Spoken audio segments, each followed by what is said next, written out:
그럼 서울 집값이 안정이 돼야 되는데 안정이 되겠습니까? 집값을 바라볼 때는 저도 서울 집값이 안정되면 좋겠죠. 제 바람대로 안정이 돼야 된다라고 해서 집값이 안정되겠습니까? 일부 전문가들은 서울 집값이 비싸다. 저도 비싸다고 인정합니다. 안정이 돼야 된다는 신념으로 안정이 되기 위해서 뭐 이런 정책도 나와야 되고 저런 정책도 나와야 되고 막 얘기를 하는데 그거는 당위론적인 얘기고요. 담백하게 시장 상황만 보고 예측을 하자면 서울은 수요 과잉 공급 부족 지역입니다. 입주 물량도 없고 매물도 지금 토지 거래가 때문에 더 왜곡이 되는 상태에서 또 하나의 문제가 뭐냐면 선거 결과가 어떻게 되든 일반 국민들은 어차피 집 못 사는 거 아닌가요? 일반 서울 시민들이 집을 살 수 있냐? 쉽지 않습니다. 물론 부모님을 잘 뒀거나 주식이 대박이 났거나 하이닉스 삼성전자처럼 성과급 대박이 났거나 뭔가가 있으면 가능은 하겠죠. 근데 주식 대박 난 분들이 뭐 있지만 우리 주변에 그렇게 흔하지는 않고요. 인센티브 받은 분들 뭐 그렇게 몇 억씩 받은 분들 또 흔하지도 않고 부모님 잘 만나서 부모님한테 도움 받는 분이 흔하지는 않습니다. 사기 쉽지 않습니다. 그러면 어느 시장이 되더라도 금방 사기 좋다는 게 뭡니까? 집값이 안정이 된다. 저평가가 된다. 내 소득 수준이 높아져야 되는데 소득 수준이 갑자기 높아지기는 재테크를 잘하거나 뭐 회사를 잘 선택하는 것 외에는 불가능한 얘기고요. 그럼 서울 집값이 안정이 돼야 되는데 안정이 되겠습니까? 집값을 바라볼 때는 저도 서울 집값이 안정되면 좋겠죠. 제 바람대로 안정이 돼야 된다라고 해서 집값이 안정되겠습니까?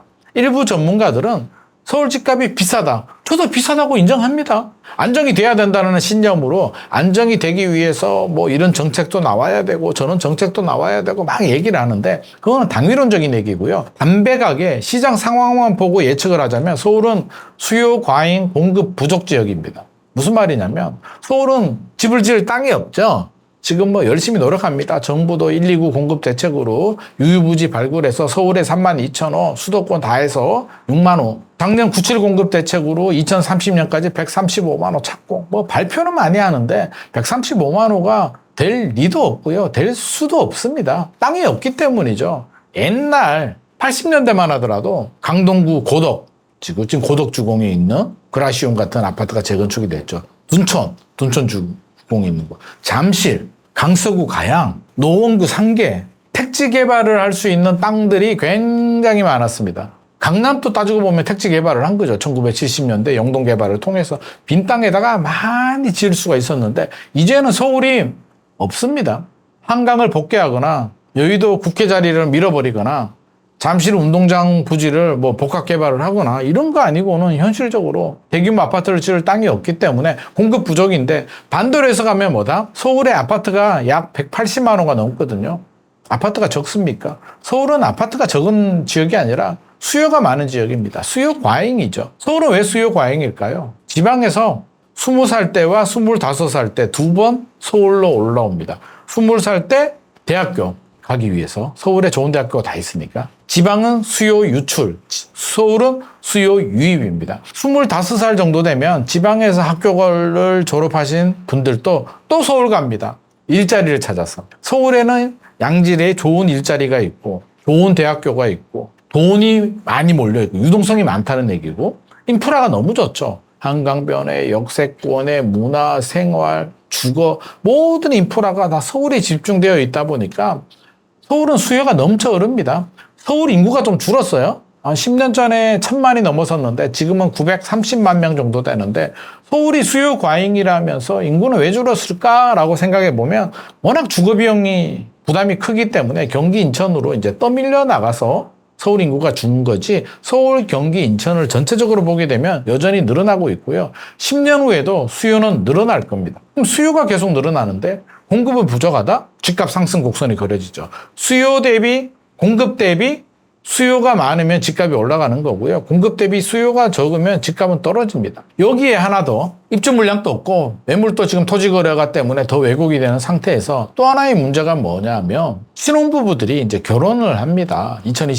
2015년에 4만 9천 쌍이 결혼했는데 2024년에는 4만 2천 쌍, 코로나 시절에는 한 3만 5천 정도가 결혼을 했습니다. 이 신혼부부가 부동산 측면에서 보면 뭐냐면 가구수 분화입니다. 부모님 집에 살다가 분가하는 거잖아요. 가구수가 없던 수요가 떡하니 하나가 더 생깁니다. 주택구매 수요가 플러스 1이 된다는 건데 2025년에는 플러스 4만 9천이 됐다는 거예요. 입주 물량은 올해 더 부족한데 결혼하신 분들이 4만 9천, 올해는 5만 상이 넘겠죠. 주변에 결혼하신 분들 많잖아요.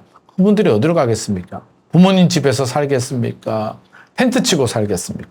안 되죠. 집을 구해야 되는데 전세집을 알아보는데 요즘 전세 매물 실종이죠. 큰일 났다. 어떻게? 월세 내. 월세 낼 바에는 집 사는 게 낫지 않을까? 집 사죠. 집값 올라갑니다. 이런 현상들이 지금 발생을 하고 있기 때문에 서울 집값은 올라갑니다. 강남은 먼저 올랐고 외곽 지역들, 경기 인천 지역들도 올라가고 있기 때문에 우리 청년들이 내 집 마련 못하겠다라는 불안한 마음을 가지는 건 당연하고요. 답답할 겁니다. 기다리면 해결이 될까? 제가 볼 때는 기다린다고 해결되지 않습니다. 서울의 공급 물량이 정부 계획처럼 135만 호가 2030년까지 착공을 하고 뭐 서울에 3만 호가 나오더라도 서울에 3만 호는요 1년 동안 결혼하는 신혼부부들이 다 가지고 가도 모자라는데 다 합쳐서 2030년까지인가요? 32년까지 뭐 3만 호 유유부지 발굴하겠다고 하니까 턱없이 부족한 숫자입니다. 그렇게 따져본다면 서울의 수요 과잉 공급 부족이 해결되지 않는 한 서울의 주거 문제는 계속 불안할 가능성이 높고요. 그럼 이게 바람직하지 않다, 옳지 않다, 뭐 여러 가지 의견들이 있는데 저도 서울 집값이 이렇게 비싸고 우리 자녀 세대들이 사지 못하는 부분에 대해서는 굉장히 마음이 무겁고 안타깝게 생각은 하고 있습니다만 구조적으로 해결되기는 저는 굉장히 좀 어려운 구조라고 생각이 됩니다. 공급을 늘리기도 어렵고요. 서울 수요를 분산하기도 굉장히 어렵기 때문입니다. 그렇게 바라본다면 정부가 해결해준다, 기다리면 떨어진다, 이걸 기다리기보다는 지금이라도 내 자금에 맞춰서 최선의 선택을 할 수 있는 뭔가의 나만의 돌파구 전략을 마련할 필요가 있을 것 같습니다. 6월 3일 지방선거 끝나고 7월 세제 개편까지 다 보고 움직이려면 사실상 8월인데 그때까지 매물이 남아있긴 할까요? 많은 분들이 그래도 정부의 대책을 보고 결정하자라고 생각하시는 분들이 있는데요. 물론 모든 판단은 개인, 당사자의 몫입니다. 기다리고 싶은 분들은 기다리셔도 되고요. 기다리기 싫은 분들은 안 기다리셔도 되는데 기다린 분들의 마음은 그런 마음일 것 같습니다. 집값이 너무 비싼데 좀 떨어지면 사는 게 좋지 않을까라는 생각을 할 수도 있는데 한번 따져볼까요? 자, 7월에 정부가 세제 개편안이 나왔는데 매우 잘 나왔습니다. 매우 아프게 나와서 집값이 하락 전환이 됩니다. 떨어집니다. 살 수 있겠습니까? 쉽지 않습니다. 주식도 똑같죠. 삼성전자 주식이 올라갈 때는 막 사고 싶은데 떨어질 때는 또 안 사고 싶잖아요. 더 떨어질 것 같은 공포, 두려움. 집값은 더 하겠죠. 나의 전 재산, 대출을 받아서 모든 걸 쏟아부어야 되는데 집값이 떨어진다? 결정내기 쉽지 않습니다. 왜? 첫 번째, 집값이 언제 떨어질지 모르기 때문입니다. 진짜 7월에 떨어질까요? 진짜 8월에 떨어질까요? 아니면 9월에 떨어질까요? 모릅니다. 막상 떨어지면 또 얼마나 깊이 떨어질지를 알겠습니까?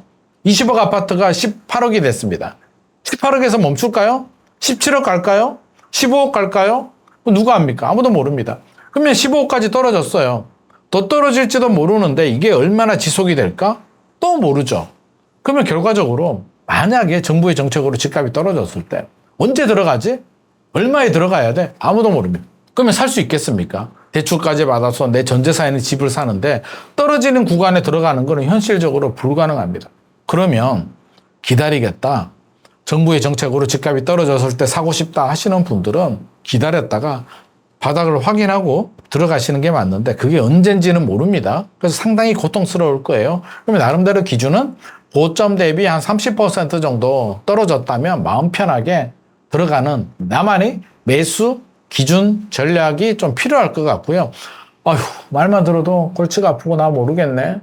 몰라 하시는 분들은 그냥 필요하면 자금이 되면 사는 겁니다. 집 살 때 대체적으로 제 주변도 그렇고요. 뭐 선배들, 후배들 마찬가지인데 대부분 집을 어떻게 사냐면 필요해서 삽니다. 전세 살고 있었는데 집주인이 갑자기 나가라고 합니다. 전세금 올려달라고 합니다. 어떻습니까? 전세 기간 6개월 남았는데요. 그럼 집주인이 막 얘기합니다. 빨리 지금 급하니까 내가 입주해야 되니까 좀 나가주면 안 되겠냐. 전세 기간이 남았으니까 나는 남은 기간까지 살겠다라고 얘기를 해도 막 얘기하면 스트레스 받죠. 진짜 짜증나.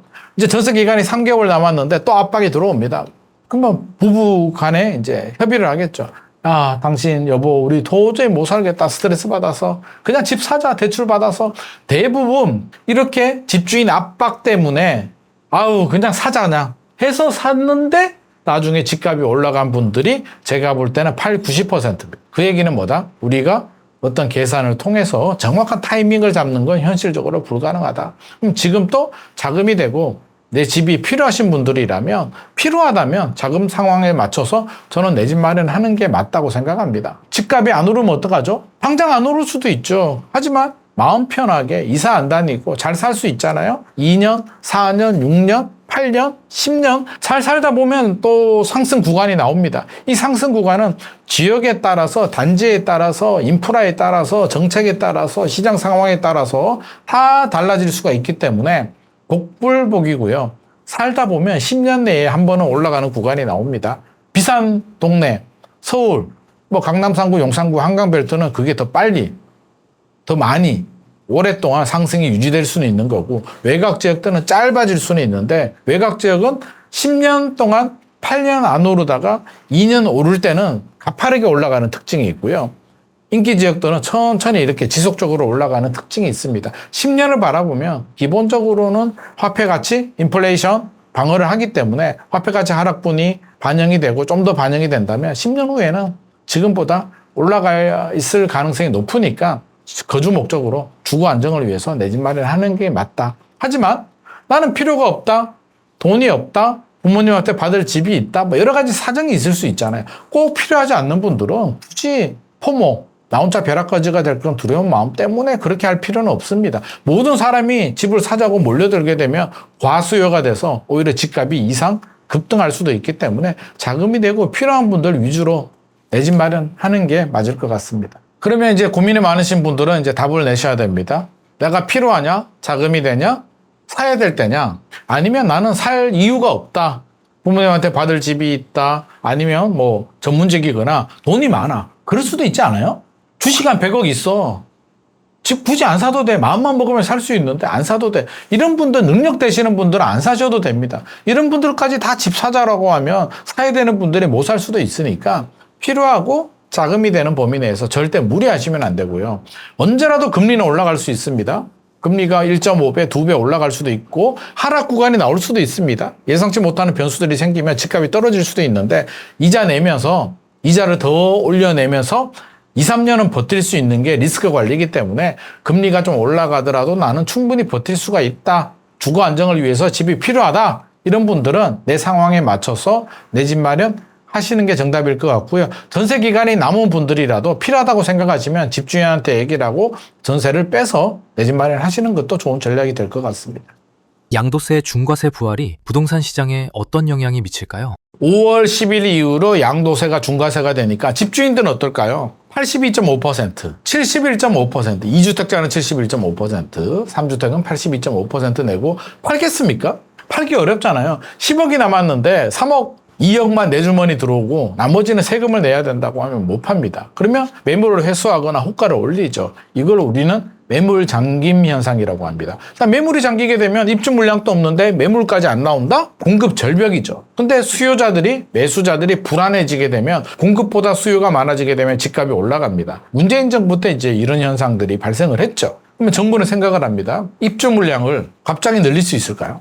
입주 물량을 갑자기 늘릴 수는 없습니다. 그러면 집주인이 가지고 있는 매물을 끄집어내야 되는데 양도세 중과세가 5월 9일 전까지는 집주인들이 이제 매물을 내놓을 수는 있었죠. 근데 5월 10일이 지나면 5월 10일 이후에는 이제 매물이 잠깁니다. 그러면 어떻게 해야 되느냐? 토지거래가 때문에 전세 끼고 사고 팔고도 안 되니까 올해 말까지 비거주 1주택이든 다주택이든 토지거래가를 한시적으로 풀어주는 방법이 나온 정책이 한시적으로 유예를 좀 해주겠다. 실거주 의무를 유예해주겠다라는 겁니다. 한마디로 매물이 좀 많이 나올 수 있게 해주겠다는 정책이고요. 어떤 보유세 인상의 전제 조건이라기보다는 매물이 많이 나올 수 있게 해주겠다는 건데 이게 효과가 있으려면 어떻게 해야 될까요? 집주인들은 매물을 많이 내놓고 집을 사려는 분들은 이제 그 집을 사줘야 해야 하락 거래가 발생을 하는데 집주인이 올해 말까지 많이 팔겠습니까? 쉽지 않습니다. 왜? 다주택자들의 양도세 중과세 때문에 아무리 전세 끼고 사고 팔고를 해줘도 중과세 내고는 못 팝니다. 못 파는 거고요. 비거주 1주택자들 같은 경우에 집 하나 있습니다. 비거주 1주택이 뭐냐면 하나 있는 집을 나는 전세 살고, 예를 들어서 나는 인천에 전세 살고 서울에 전세 끼고 하나 사두는 게 비거주 1주택입니다. 사둘 수도 있고 내가 살고 있다가 서울에 살고 있다가 직장이 인천으로 발령이 나서 서울 집을 전세 주고 나는 인천으로 전세 와서 살 수도 있는 거. 이 모든 게 비거주 1주택입니다. 정부가 올해 말까지 팔 수 있게 해준답니다. 팔겠습니까? 우리 구독자분들은 아마 고개를 갸우뚱할 겁니다. 왜? 팔아야 될 이유가 없거든요. 양극화가 더 벌어지죠. 서울과 비서울, 수도권과 지방의 격차가 점점 벌어지는 상황에서 똘똘한 지역, 똘똘한 한 채인 서울 아파트 하나를 내가 전세 끼고 하나 가지고 있는데 그거를 판다? 팔고 내가 인천 집 또는 경기도 집 아니면 지방 집을 선택을 한다? 그렇게 하겠습니까? 여러분들 같으면 안 하겠죠. 오히려 혜택을 줄인다고 하면 어떻게 될까요? 인천, 경기, 지방에 있는 집을 내가 빼서 차라리 서울에 입주하자라고 해서 이사 들어올 가능성이 더 높지 않겠습니까? 양극화 상황에서요. 그렇게 본다면 매물이 많이 나올 것 같지는 않고, 매수자 입장에서 본다면 그 집을 사고 싶은 분들이 계시겠죠? 무주택자가 대출이 또 그렇게 원활하게 나오진 않습니다. 그러면 1주택 가지신 분이 팔고 상급지 아파트를 사면 좋은데 올해 말까지 비거주 1주택자의 전세 낀 집을 살 수는 있는데 지금은 못 사죠. 왜? 정부가 5월 12일 기준으로 무주택자인 분만 올해 말까지 살 수 있다. 전세 낀 집을 살 수 있다라고 했기 때문에 5월 12일 기준으로 집이 있는 사람은 그 집을 팔고 살 수는 없습니다. 5월 12일 기준으로 무주택자들만 살 수는 있는데 대출도 잘 안 나온다? 지금까지 무주택인 분이다? 이게 쉽지 않습니다. 그렇게 따지면 정부가 원하는 매물이 많이 나오게 하는 정책은 결과적으로는 큰 효과를 보기는 어렵겠다는 말씀 드리고 싶습니다.